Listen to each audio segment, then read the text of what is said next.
Namaste children, welcome to science class. So in last class la nama enna topic varaikum paathirundoma different valent ions paathirundom. Next valence of anions adhaadu negative radicals and cations positive radicals. Then next valencies of some anions valencies of some cations paathu mudichirundoma. இப்போ நம்ம என்ன பார்க்க போறோம் அப்படினா chemical formula or molecular formula. So அதாவது நமக்கு வந்துட்டு இப்போ எலமெண்ட்னா என்ன அயான்னா என்ன அப்படிங்கிறது தெளிவாக தெரிஞ்சிருச்சு. இப்போ ஒரு மாலிக்யூல் ஒரு காம்பவுண்டு ஃபார்ம் ஆகி அதில் வந்துட்டு அதோட கெமிக்கல் ஃபார்முலா என்ன அதோட மாலிகுலர் ஃபார்முலா என்ன அப்படிங்கிறது தெரிஞ்சுக்கிறதுக்கு இங்கே வந்துட்டு சில ஸ்டெப்ஸ் கொடுத்துருக்காங்க. ஸோ ஃபஸ்ட்டு அது என்னன்னு பார்ப்பவாங்க.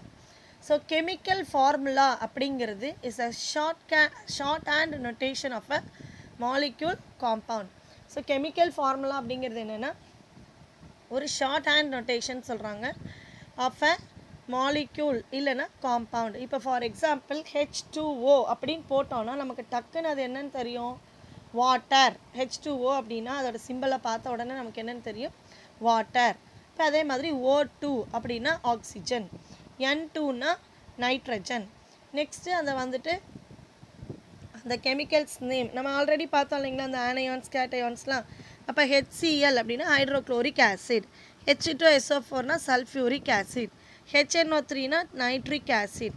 அப்போது அந்த வேர்ட் அந்த கெமிக்கல் சப்ஸ்டன்சஸை வச்சு அந்த மாலிக்யூல்ஸை வச்சு அதாவது கெமிக்கல் ஃபார்முலாவை யூஸ் பண்ணி நம்மளால் அந்த காம்பவுண்ட் என்னங்கிறத தெரிஞ்சுக்க முடியும். ஸோ அதை தான் சொல்கிறாங்க chemical formula is the shorthand notation of a molecule or compound. It shows the actual number of atoms of each element present in a molecule of a substance. அது என்ன நமக்கு காட்டுது அப்படின்னா எவ்வளோ நம்பர் ஆஃப் ஆட்டம்ஸ் ஒரு எலமெண்ட்டில் present ஆகிருக்கு in a molecule of a substance. So it shows that actual number of atoms of each element present in a molecule. அதாவது ஒரு மாலிக்யூல் இப்போ நான் சொன்னேன் இல்லைங்களா, O2 அப்படின்னா என்ன அர்த்தம், அதை மாலிக்யூல் சொல்கிறோம் அப்படின்னா என்ன, எவ்வளோ நம்பர் ஆஃப் ஆட்டம்ஸ் அதில் இருக்குன்னா 2 நம்பர் ஆஃப் ஆட்டம்ஸ் அதில் ப்ரெசண்ட் ஆகிருக்கு அப்படின்னு அர்த்தம். So it shows that actual number of atoms of each element present in a molecule of a substance. So certain steps are followed to write down the chemical formula of a substance.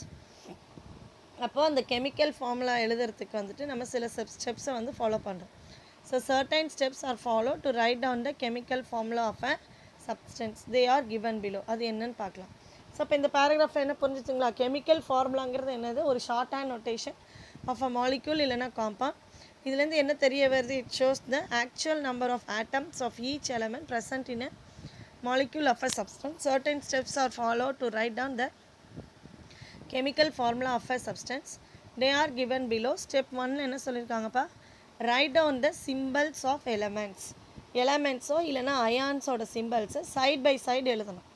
இப்போ NaCl இருக்குது அப்படின்னா இப்போது NaCl இது வந்துட்டு என்னது, இது வந்து எலமெண்ட்டாக இருக்கலாம் இல்லைனா அயான்ஸாகவும் இருக்கலாம், Na+Cl- அயானாகவும் இருக்கலாம். அப்போ இந்த அயான்ஸை வந்து எப்படி எழுதணும்னா இதுதான் சைட் பை சைடு, இந்த மாதிரி எழுதுனா தான் சைட் பை சைடுன்னு சொல்கிறாங்க. அப்போ ஃபஸ்ட்டு ஸ்டெப்பில் என்ன சொல்கிறாங்க, write down the symbols of elements. அந்த எலமெண்ட்டோட சிம்பிள் இப்போ Na அப்படிங்கன்னா சோடியம், அது ஒரு எலமெண்ட். அந்த எலமெண்ட்டோட சிம்பிள் என்னது, Na. ஏன் இங்கே ப்ளஸ் போட்டிருக்கேன்னா திஸ் இஸ் அன் அயான், அதனால் ப்ளஸ்ன்னு போட்டிருக்கேன். சரிங்களா, elements or ions side by side. So that அப்போ பாசிட்டிவ் வந்துட்டு என்ன ஆகும் அப்படின்னா positive radicals is on the left and negative radicals is on the right hand side. அதாவது பாசிட்டிவ் ரேடிக்கலை எப்போவுமே லெஃப்ட் சைடும் நெகட்டிவ் ரேடிக்கலை அதோட ரைட் சைட்லேயும் எழுதணும்னு சொல்கிறாங்க. ஸோ இப்போ ஃபஸ்ட் பாயிண்ட் புரிஞ்சிச்சிங்களா, write down the symbols of the elements or ions side by side so that the positive positive radicals இல்லை அயான் ரெண்டுமே ஒன்று தான். Positive radical is on the left and negative radical is on the right hand side. முடிஞ்சிச்சிங்களா first step. அடுத்தது என்ன சொல்கிறாங்க பாருங்கள், write the valencies of the two radicals above their symbols to the right in the superscript. Superscriptனா இப்போ நான் எழுதுனேன் இல்லைங்களா, Na+ அப்படின்னு எழுதுனேன் இல்லைங்களா, அப்படின்னா என்ன அர்த்தம், இது இது எலக்ட்ரானை டொனேட் பண்ணியிருக்கு. So it becomes positive. இப்போ அதை தான் சொல்கிறாங்க, write the valencies of two ரேடிக்கல்ஸ்னால் இங்கே என்ன எடுத்துக்கிட்டோம், 2 ரேடிக்கல் எடுத்துட்டோமா, 2 அயான்ஸ் எடுத்துட்டோம். Na ஒரு அயான், Cl ஒரு அயான். ஸோ அப்போ ப்ளஸ் அப்படிங்கிறது அதை தான் சொல்கிறாங்க, ரைட் த வேலன்சிஸ். இதை தான் வந்து வேலன்சிஸ் அப்படின்னு சொல்கிறாங்க. Write the valencies of the two radicals above their symbols. இதாவது இதுதான் சிம்பிள்னா இதோட சிம்பிளுக்கு மேலே இந்த இடத்துல to the right in right சைடில் சூப்பர் ஸ்கிரிப்ட்னா மேலே, சூப்பர் ஸ்கிரிப்ட்னா சின்னதாக மேலே. இப்போ ஸ்கொயர் போடுறோன்னு வச்சுக்கோங்க, ஏ ஸ்கொயர் அப்படின்னா இதுதான் சூப்பர் ஸ்கிரிப்ட் அப்படின்னு சொல்லுவோம். அந்த ஸ்கொயர் அப்படிங்கிறது எந்த இடத்துல இருக்குது அப்படின்னா அந்த சிம்பிளுக்கு மேலே சூப்பர் ஸ்கிரிப்டில் இருக்குது அப்படிங்கிறது அர்த்தம். அடுத்தது அதை தான் சொல்லியிருக்காங்க, write the valencies of the two radicals above their symbols to the right in super script. Signs வந்து எப்படி யூஸ் பண்ணோன்னா plus and minus of the ions are omitted. அதாவது ப்ளஸ்ஸோ மைனஸோ வந்து ஒமிட் பண்ணிடணும், அதுக்கு பதிலாக அதோட வேலன்சி என்னங்கிறத நம்ம எழுதணும் அப்படின்னு சொல்லியிருக்காங்க. ப்ளஸ்ஸோ மைனஸ், இப்போ Na ப்ளஸ் Cl மைனஸ்ன்னு போட்டோம் இல்லைங்களா, இப்போ அந்த இடத்துல அந்த ப்ளஸ்ஸையும் மைனஸையும் என்ன பண்ணிடலாம்னா ஒமிட் பண்ணிவிட்டு அதுக்கு பதிலாக அதோட வேலன்சி என்ன. இப்போ Na வந்துட்டு சோடியமோட வேலன்சி என்னென்னா 1, ஆனால் இங்கே 1ன்னு போடக்கூடாது, வெறும் Na தான் போடணும். அதே மாதிரி குளோரினோட வேலன்சி வந்துட்டு 1 தான், 8 - 7 வந்து 1 தான் வரும். அப்போ அதை என்ன ஜென்ரலாக எழுதுவோம், NaCl. ஏன்னா 1 1 அப்படிங்கும்போது அல்லது இந்த மாதிரி Cl1, அப்போ அதோட வேலன்சி வந்து 1 1 அப்படின்னு எழுதும். சப்போஸ் இப்போ மெக்னீஷியம் குளோரைடு அப்படின்னு எடுத்துட்டோன்னா இது மெக்னீஷியமோட வேலன்சி வந்து 2, குளோரினுக்கு 1 வரும். ஸோ அந்த மாதிரி Mg2Cl. ஸோ அந்த மாதிரி எழுதுவோம். ஸோ அப்போ write the valencies of the two radicals above their symbols to the right in the superscript. Signs plus and of minus of the ions are omitted. அடுத்தது reduce the valencies to simplest ratio if needed. இப்போ நம்ம என்ன பண்ணுறோன்னா வேலன்சிஸை வந்துட்டு simplest ratio நமக்கு தேவைன்னா, நமக்கு வேணும்னா அந்த வேலன்சிஸை வந்து சிம்பிளஸ்ட் ரேஷியோவாக மாற்றிக்கணும். அதர்வைஸ் அப்படி இல்லைன்னா interchange the valencies of the elements or ions. Write these numbers as subscript. சூப்பர்ஸ்கிரிப்ட்னா மேலே எழுதுறது, சப்ஸ்கிரிப்ட்னா கீழே எழுதுறது. சரிங்களா? இப்போ பார்த்தீங்கன்னா இந்த சைடில் கொடுத்துருக்காங்க பாருங்கள், இதில் எங்கே கொடுத்துருக்காங்க, இதோ இருக்குது பாருங்கள், Na2 இந்த இடத்துல இருக்குங்களா, Na2. அதாவது இதை வந்து சப்ஸ்கிரிப்ட் அப்படின்னு சொல்லுவாங்க. இந்த இடத்துல அந்த 2 SO4 இதெல்லாம் வேலன்சிஸ் தான். ஸோ அதை தான் அந்த மாதிரி சொல்லியிருக்காங்க. ஸோ ஸ்டெப் 3ல் என்னம்மா சொல்கிறாங்க, reduce the valencies to simplest ratio if needed. நமக்கு வேணும்னா சிம்பிளஸ்ட் ரேஷியோவாக மாற்றிக்கலாம், ரெடியூஸ் பண்ணிக்கலாம். இல்லை அப்படின்னா அதை வந்து அந்த வேலன்சிஸை வந்து இன்டர்சேஞ்ச் பண்ணிக்கலாம். இப்போ ஸோ NaCl இருக்கா, சிஎல்ல இருக்கக்கூடிய, அதாவது இந்த மாதிரி NaCl இருக்கா, சிஎல்லில் இப்போ சூப்பர் ஸ்கிரிப்டில் சப்ஸ்கிரிப்டில் ஒரு வேல்யூ இருக்குன்னா இதை வந்து இப்படி இன்டர்சேஞ்ச் பண்ணுறது, அதுதான் வந்து இன்டர்சேஞ்ச் அப்படின்னு சொல்கிறாங்க. ஸோ அதர்வைஸ் மாற்று வேலை என்னென்னா interchange the valencies of the elements or ions. Write these numbers are சப்ஸ்கிரிப்ட்ஸில் எழுதணும். ஹவவர் 1 வந்துட்டு appearing on the super script of the symbol is omitted. அதாவது 1ன்னு வந்துச்சுன்னா, அதாவது சூப்பர் ஸ்கிரிப்டில் 1ன்னு வந்துச்சுன்னா அந்த சிம்பிளை வந்து நம்ம என்ன பண்ணிடலாங்க, ஒமிட் பண்ணிடலாம். However 1 appearing on the super script of the சிம்பிள்னா that is omitted. Thus we arrive the chemical formula of the compound. அப்போ நம்ம இந்த மாதிரி 3 ஸ்டெப்ஸை ஃபாலோ பண்ணணும் அப்படின்னா நம்ம வந்துட்டு கெமிக்கல் ஃபார்முலா, அந்த காம்பவுண்டுக்கு கெமிக்கல் ஃபார்முலா என்ன அப்படிங்கிறத நம்மளால் சொல்லிட முடியும். ஃபஸ்ட்டு ஸ்டெப் என்னம்மா, அதாவது அயான்ஸோ இல்லை எலமெண்ட்ஸையோ சைட் பை சைடு எழுதணுமா. செகண்ட் ஸ்டெப்பில் அதோட வேலன்சிஸை, அதாவது அந்த 2 ரேடிக்கல்ஸோட வேலன்சிஸையும் அதோட சிம்பிளையும் ரைட் சைடில் அது மேலே சூப்பர் ஸ்கிரிப்டில் எழுத சொல்கிறாங்க. Plus and minus of the ions வந்து ஒமிட் பண்ணிட சொல்கிறாங்க. தேர்ட் ஒன் வந்துட்டு அந்த வேலன்சிஸை வந்து சிம்பிள் ரேஷியோவாக மாற்றிக்கலாம் வேணும்னா. அப்படி இல்லைன்னா அந்த வேலன்சிஸை இன்டர்சேஞ்ச் பண்ணிக்கணும். Valencies of elements or ions. Write these numbers as சப்ஸ்கிரிப்டில் எழுதிக்கணும். However 1 appearing on the superscript of the symbol is omitted. Thus we arrive the chemical formula of the compound. Let us derive the chemical formula for calcium chloride. Calcium குளோரைடோட chemical formula எப்படி எழுதுறது அப்படின்னு steps கொடுத்துருக்காங்கம்மா. First என்ன step நமக்கு தெரியும், write the symbols of calcium and chlorine side by side. அதாவது எலமெண்ட்ஸோ இல்லைனா அயான்ஸையோ ஃபஸ்ட்டு இனிஷியலாக என்ன பண்ணணும், சைட் பை சைடு எழுதிக்கணும். அதாவது இந்த மாதிரி CaCl அப்படின்னு சைட் பை சைடு எழுதணும்.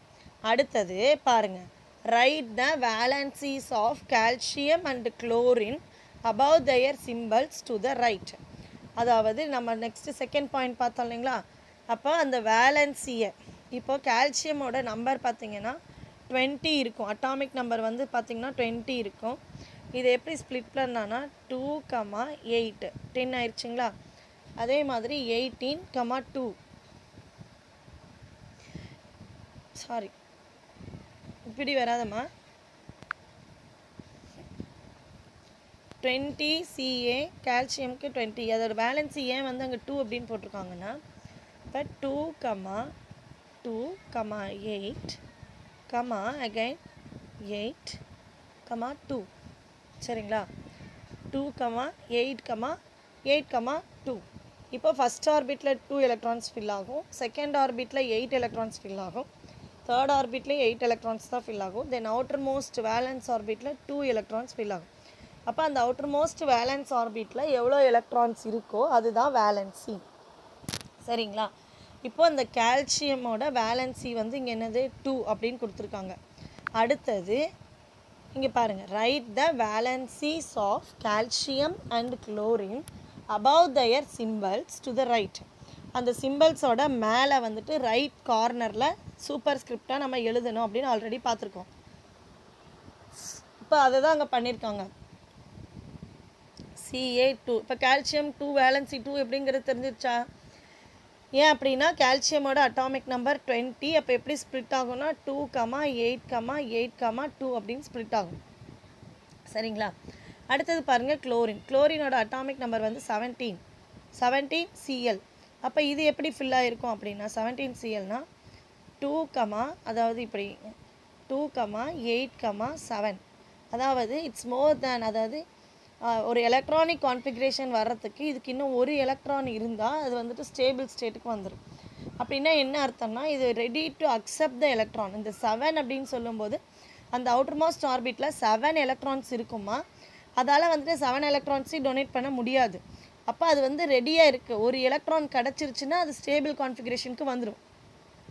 அதாவது ஒரு ஆர்பிட்டில் 8 எலக்ட்ரான் இருக்குது அப்படின்னா that is a stable configuration அப்படின்னு அர்த்தம். இப்போ இங்கே பாருங்கள், இந்த அவுட்டர் மோஸ்ட் ஆர்பிட்டில் 7 எலக்ட்ரான் இருக்குது.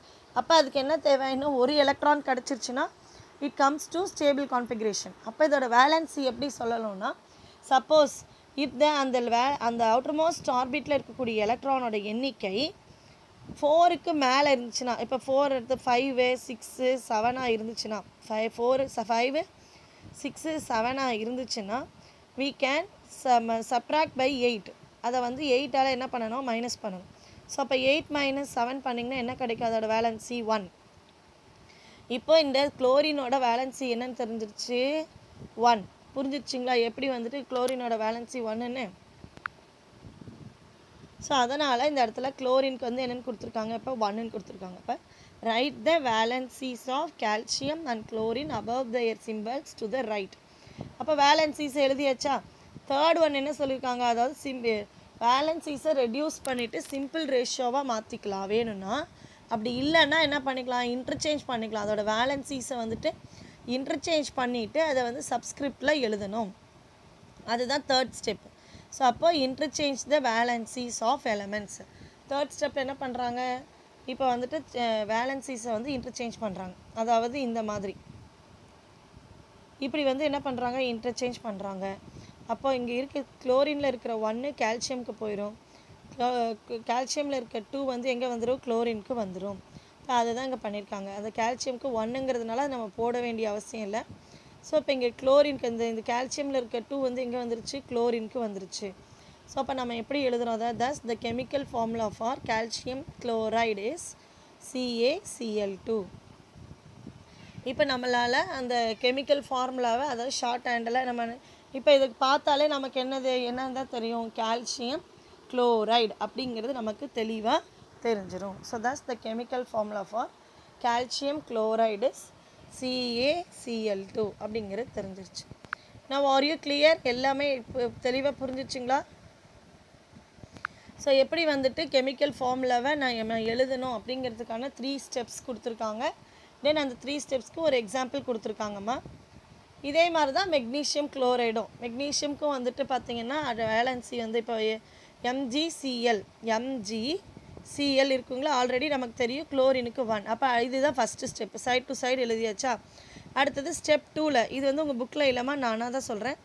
மெக்னீஷியமோட அட்டாமிக் நம்பர் வந்து 12டா. அப்போ 12னா இது எப்படி ஸ்ப்ளிட் ஆகும்னா 2, 8, 2ன்னு ஸ்ப்ளிட் ஆகுமா. அப்போ அதோட வேலன்சி பார்த்திங்கன்னா 2. அப்போது மெக்னீஷியமோட வேலன்சி அடுத்தது என்ன எழுதுவோம், மெக்னீஷியம் அதோட வேலன்சி மேலே வந்து 2 அப்படின்னு எழுதுவோம். குளோரினோட வேலன்சி நமக்கு நல்லாவே தெரியும் 1. அடுத்த ஸ்டெப்பில் என்ன பண்ணுவோம், இது ரெண்டையும் கிராஸ் அதாவது இன்டர்சேஞ்ச் பண்ணுவோமா. அப்போ இன்டர்சேஞ்ச் பண்ணும்போது தேர்ட் ஸ்டெப்பில் என்ன வரும் நீங்களே சொல்லுங்கள். தேர்ட் ஸ்டெப்பில் என்ன எழுதுவோம், இன்டர்சேஞ்ச் பண்ணால் Mg அதாவது குளோரினுக்கு 1 தான் இருக்கிறனால MgCl2 மெக்னீஷியம் குளோரைடு. சரிங்களா, மெக்னீஷியம் குளோரைடு. ஸோ அதே மாதிரி இப்போ NaCl பார்த்தோன்னா சோடியம் குளோரைடு. அது பார்த்தோன்னா சோடியம்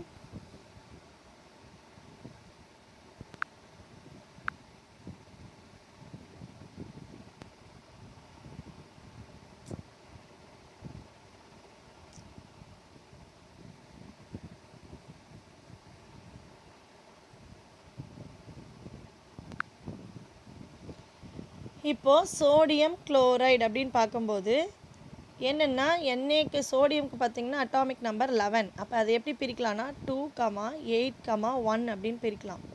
அது மாதிரி குளோரினுக்கு நமக்கு ஆல்ரெடி தெரியும், அதோட வேலன்சி வந்து என்னம்மா 1 தான்.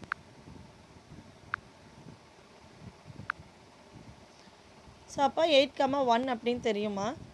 அப்போ இந்த குளோரினோட வேலன்சி வந்து நமக்கு என்னது 1 தான். அப்போ இங்கே வந்து சூப்பர் ஸ்கிரிப்டில் 1, 1 அப்படின்னு போடும். ஆனால் இங்கே 1, 1ங்கிறதுனால நம்ம அதை ஒமிட் பண்ணிடுறோம். ஸோ அப்போ இதை கிராஸ் பண்ணினாலும் நமக்கு என்ன தான் கிடைக்கும், வெறும் NaCl அவ்வளோதான் கிடைக்கும். சரிங்களா. ஸோ அப்போ எப்படி கெமிக்கல் ஃபார்முலா எழுதுறதுங்கிற ஐடியா கிடச்சிருச்சுங்களா உங்களுக்கு. Step 1, step 2, step 3. ஃபஸ்ட்டு எலமெண்ட்ஸை சைட் பை சைடு எழுதணும். நெக்ஸ்ட்டு அதோட வேலன்சிஸை அதோட ரைட் கார்னரில் சூப்பர் ஸ்கிரிப்டில் எழுதிக்கணும். நெக்ஸ்ட்டு ஸ்டெப் 3ல் வந்துட்டு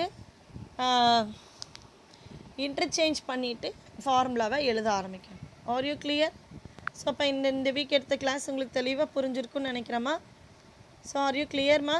ஸோ தேங்க்யூ சில்ட்ரன். நெக்ஸ்ட்டு கிளாஸில் வந்துட்டு நம்ம நேமிங் கெமிக்கல் காம்பவுண்ட்ஸ் எப்படி வந்து காம்பவுண்ட்ஸ்க்கு நம்ம நேம் கொடுக்கறது அப்படிங்கிறத பற்றி நெக்ஸ்ட்டு கிளாஸில் நம்ம பார்ப்போம்.